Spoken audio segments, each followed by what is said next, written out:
Bakit ngayon pa nagpunta yung kolektor na yan? Naku, bilisan mo kami. Yung kolektor nandyan na. Nandyan na yung kolektor.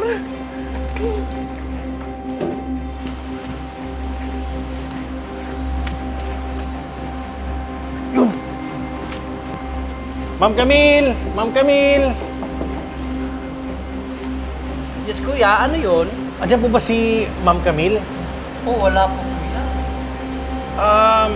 Tungkol kasi to sa utang niya eh. Due date na ngayon, ang laki na ng interest. Ako, kuya.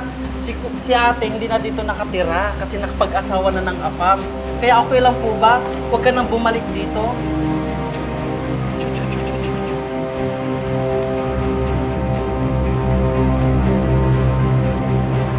Naku sis, salamat ha.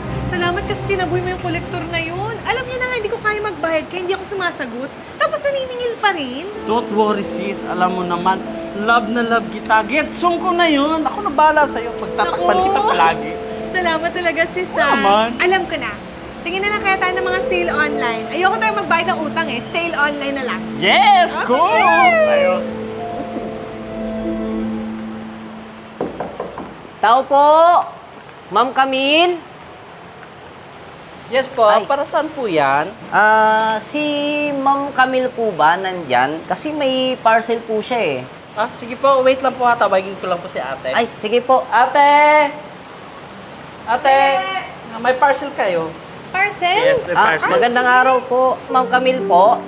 May parcel po kayo. Ito po. Ayan. Bayad na to kuya, no? Basta parcel pwede ah. Opo. Thank you po. Parcel! Parcel! Parcel para kay Camille! Sandali lang, parcel.